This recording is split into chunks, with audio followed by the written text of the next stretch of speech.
چھپے رہے. داتا صاحب نے لکھا ہے ایک اور تابعی تھے حضرت حرم بن حیان ان کا نام تھا. وہ کہتے ہیں میرے دل میں تڑپ لگ گئی کہ حضرت اویس کرنی سے ملوں. میں یمن آیا ملنے. جب ان کی والدہ کا انتقال ہوا تو ایک جگہ رہتے نہیں تھے, کبھی یمن کبھی کوفے کبھی کہیں. حضرت حرم بن حیان کہتے ہیں میں حضرت اویس کرنی کو ڈھونڈتے توجہ ہے میری بات پر, میری طرف دیکھیں. کہتے ہیں میں نے مہینوں کا سفر کیا.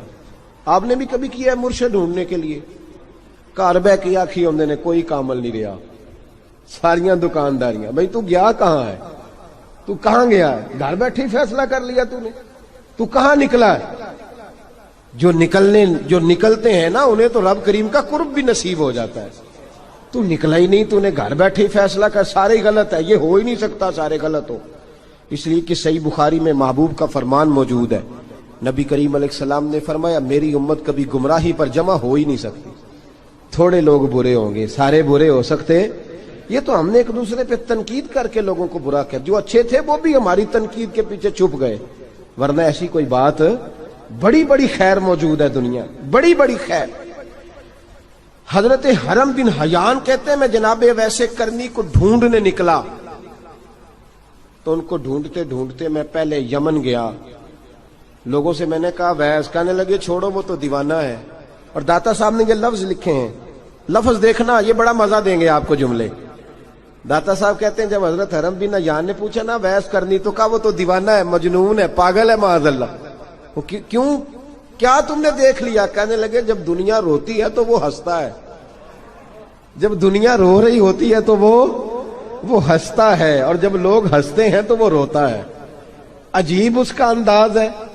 وہ تو دیوانہ سا آدمی ہے اور عجیب بندہ ہے, عجیب شخص ہے. وہ روڑی سے جو لوگ چھلکے پھینک دیتے ہیں وہ کٹھے کرتا ہے. روڑی سے اٹھو بلیا چلو اتھے وسیے, جتھے وس دینی سارے انے, نہ کوئی ساڈی ذات پچھانے تے نہ کوئی سانو منے. کہتے ہیں چھلکے اٹھا کے دھو کے کھا لیتا ہے. اور پھر لوگ جو کپڑا پہننے کے قابل نہیں رہتا لوگ اسے پھینک دیتے ہیں, وہ ٹاکیاں جمع کر کے ان کو سیتا رہتا ہے, ان کا لباس بناتا ہے. کوئی روٹی پکی پکائی دیتا ہے تو پسند نہیں کرتا, قبول نہیں کرتا. اس سے ملنے آئے ہو. تو حرم بن حیان کہنے لگے وہ بھی ذرا جدا سا ہے تو میری بھی تلاش ذرا جدا سی ہے, میں بھی ذرا جدا سے آدمی کو ملنے آیا ہوں. کہنے لگے اس کا گھر بھی کوئی نہیں اپنا, کبھی یہاں ہوتا ہے تو کبھی ڈھونڈ لو تم بھی. حرم بن حیان کہتے ہیں میں نے ایک شخص کی منت کی, میں نے کہا بتا دے کہیں دیکھا ہے تو. کہنے لگا وہ کرن سے کوفے چلے گئے. کہتے میں کرن سے کوفے آیا, ایک بندے سے پھر پوچھا, لوگ کہنے لگے چھوڑ وہ ٹکتا نہیں, تو نے مل کے کیا کرنا ہے؟ کہتے میں نے پوچھا بتاؤ تو صحیح کہاں ہے؟ تو کہنے لگے وہ تو سنا ہے حج کرنے چلے گئے, ایام حج ہیں. کہتے میں حج پہ چلا گیا, ساری دنیا ملی پر اویس کرنی نہیں ملے. پوچھا بھئی کسی نے دیکھا ہے؟ تو ایک شخص کہنے لگا میں نے دیکھا ہے, پر جتنا میں اس کے پیچھے دوڑتا تھا وہ اتنا آگے دوڑتا تھا. کہاں گئے؟ کہ مدینہ شریف چلے گئے. کہتے میں مدینے آیا تو ملے وہاں بھی کوئی نہیں. میں نے کہا ویس اگر آپ کی بے نیازی سچی ہے, کسی سے ملنا نہیں چاہتے, تو میری بھی تڑپ بڑی سچی ہے, میں بھی مل کے چھوڑوں گا. اگر آپ کی اگر یہ سچی ہے نا بے نیازی, بے نیاز تھے, سانو تخت ہزارے دی لوڑ کیے, نالے کی لگے شہر بمبول دے نال, اسی اپنی بال کے سیکنے, سانو کی لگے کسی اور دے نال. اگر آپ کی بے نیازی سچی ہے تو میری تڑپ بھی بڑی سچی. کہتے ڈھونڈتے میں پہنچ گیا. پھر دوبارہ کوفے کے قریب نہر فرات جہاں امام علی مقام شہید ہوئے. کہتے ہیں جب میں پہنچ گیا تو وہ ساری علامتیں, داڑھی ان کی کہیں تھی, گھنی نہیں تھی, اور ان کے ہاتھوں پر برس کے نشان تھے, وجود پتلا سا, قد لمبا. کہتے ہیں وہ جو میں نے ساری نشانیاں سنی تھی وہ مجھے نظر آ گئی. وہ نہر فرات کے کنارے وضو کر رہے تھے. جب وہ وضو سے فارغ ہوئے تو چہرہ ابھی پانی کی طرف تھا.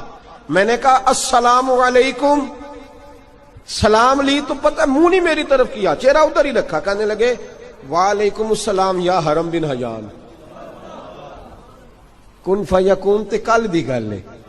وعلیکم السلام یا حرم بن حیان, یار تو نے نہیں پیچھا چھوڑا, پہنچ ہی گئے ہو, آ ہی گئے ہو. کہتے ہیں میں نے کہا حضور آپ اویس, آپ کون ہیں؟ آپ کون ہے؟ تو کہنے لگے میں وہی ہوں جسے تو کئی مہینوں سے تلاش کر رہا ہے۔ تو میں نے کہا حضور آپ میرا نام کیسے جانتے ہیں؟ یہ کشف المحجوب پڑھ رہا ہوں داتا صاحب کی، میرا نام کیسے جانتے ہیں؟ تو حضرت اویس کرنی کہنے لگے عرفت روحی من روحی کا، میری روح آپ کی روح کی واقف ہے۔ وہ میری جو روح ہے نا، روح، امام غزالی سے کسی نے کہا تھا حضور آپ مجھ سے کتنا پیار کرتے ہیں؟ فرمانے لگے اپنے دل سے پوچھ لے تو کتنا کرتا ہے، بس برابر ہے، پوچھ لے اپنے دل سے تو مجھ سے کتنا کرتا ہے، میں بھی اتنا ہی کرتا ہوں، یہ پوچھ لے تو۔ بھائی حضرت اویس کرنی کی ملاقات ہوئی تو کہا حضور میں کہاں چلا اور آپ کہاں دوڑے؟ آپ فرمانے لگے یار میں چھپا ہوا ہوں تو مجھے چھپا رہنے دے، میں چھپا ہوا، میں سراپا مخزن راز تھا اور رہا تھا مدت و راز۔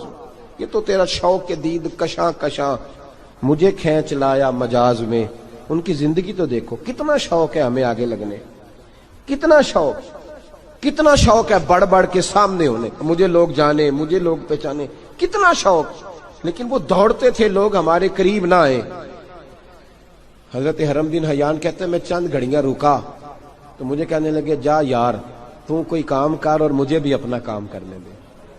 تو میں نے کہا حضور آپ کیا کریں گے؟ فرمانے لگے گناہ بڑے لمبے ہیں، ذرا معافیاں مانگوں گا اپنے رب سے، میں اس کی بارگاہ میں استغفار کروں گا، مجھے ذرا ریت پہ سجدے کرنے دے، تو جا، مجھے شوق نہیں، تو چلا جا۔ حضرت حرم بن حیان کہتے ہیں میں نے کہا حضور میرے لیے دعا کر دیں۔ تو جناب اویس کرنی نے ہاتھ اٹھائے، کہنے لگے یا اللہ میری اور اس کی ملاقات جنت میں کرا دینا، میری اور اس کی ملاقات جنت میں کرا دینا۔ یعنی یہ بھی کہہ دیا کہ اب دنیا میں دوبارہ ملاقات نہیں ہوگی۔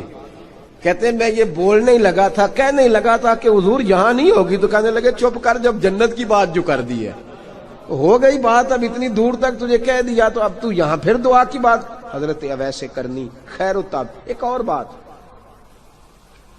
پیار صرف سامنے رہ کے نہیں ہوتا، بن دیکھا پیار بھی بڑا شاندار ہوتا ہے، بڑا شاندار، بڑا ہی شاندار ہوتا ہے۔ میرے محبوب نے اس کو بیان کیا، حبیب پاک سید عالم میرے حبیب رحمت علیہ السلام فرمانے لگے اپنے صحابہ سے تم نے مجھے دیکھ کے کلمہ پڑھا تمہیں ایک مبارک، اور جو بن دیکھے میرے نام پر جانے دیتے ہیں انہیں 7 بار مبارکباد۔ حضرت اویس کا یار دیکھیں نا، ایک معنی میں حضور نے یہ بھی بیان کیا، ابو داؤد میں موجود ہے۔ محبوب فرمانے لگے صحابہ سے بتاؤ کامل ایمان کس کا ہے؟ کہ یا رسول اللہ نبیوں کا۔ فرمایا ان پر تو وہی آتی ہے، یہ ایک معنی میں ہے، ورنہ کامل ایمان انہی کا ہے۔ فرمایا بتاؤ کامل ایمان کس کا؟ کہ یا رسول اللہ صحابہ کا، ہمارا۔ نبی پاک نے فرمایا تم نے تو درختوں کو سجدے کرتے دیکھا ہے، ڈوبے ہوئے سورج کو واپس آتے دیکھا ہے، چاند ٹوٹتے دیکھا ہے۔ کہ حضور پھر فرشتوں کا؟ فرمایا وہ تو اللہ کے عرش کے پاس رہتے ہیں۔ کہ یا رسول اللہ ہماری پھر بس ہو گئی، آپ بتا دیں کامل ایمان کس کا ہے؟ تو محبوب نے فرمایا کامل ایمان ان کا ہے جنہوں نے مجھے دیکھا نہیں ہوگا، جنہوں نے مجھے دیکھا نہیں ہوگا، اور لفظ حدیث کے دیکھا نہیں ہوگا، پر ان کی خواہش ہوگی اگر ایک دفعہ جلوہ نظر آئے تو وہ ہر چیز قربان کرنے کو تیار ہے، ان کی یہ خواہش ہو۔ حضرت اویس کرنی نے ہمیں بتایا کہ جو بن دیکھا پیار ہے نا، بن دیکھا، جس نے دیکھا نہیں پر اس کی یاد میں تڑپتا، دیکھا نہیں پر اس کی مالا جپتا۔ حضرت ابو ذر غفاری نے پوچھا تھا، ترغیب و ترہیب میں حدیث ہے، یا رسول اللہ صلی اللہ علیہ وسلم کچھ لوگوں سے ہم محبت کرتے ہیں پر ہم ان سے ملے نہیں، ہمارے عمل بھی ان جیسے نہیں، حضور اس محبت کے عوض کچھ ملے گا؟ تو محبوب نے فرمایا اللہ محبت کرنے والوں کو جنت میں جمع فرما دے گا، اللہ جمع کر دے گا۔ لیکن کبھی کبھی نہ انہیں اعزاز دینا پڑتا ہے، یہ رب رسول کا اپنا ایک انداز کرم ہے، مجبوری نہیں کسی بات کی، لیکن انداز کرم ہے۔ ان لوگوں کو شانیں دی جاتی ہیں دنیا میں تاکہ کوئی یہ نہ سمجھ لے کہ دنیا میں ان کا اعزاز کوئی نہیں، انہیں بڑے بڑے رتبے ملتے ہیں، انہیں نوازا جاتا ہے۔ حضرت اویس چھپے رہے، آئے نہیں، لیکن محبوب نے انہیں ظاہر کرنا پسند فرمایا۔ نبی پاک نے ظاہر کرنا، تو اگر محبوب ہی ظاہر کرنا پسند کرے پھر ہو جانا چاہیے، پھر ظاہر اگر وہ پسند کرے تو پھر ظاہر جیم جان دا کچھ وسا نہیں ہوں، جان یار نو دے تے شاد ہو جا، اس دل دے ہیں فساد سارے، دل دلبر نو دے تے آزاد ہو جا، جو رکھے آباد تے رو وس دا تے جدوں کرے برباد برباد ہو جا، جو رکھے آباد تے رو وس دا تے جے کر کرے برباد برباد ہو جا. بلکہ میں کہا کرتا ہوں وزن نہ بھی بنے تو شعر یوں ہونا چاہیے جے کر کرے برباد تے چپ کر کے برباد ہو جا. شور نہ کر, خاموشی سے ہو جا.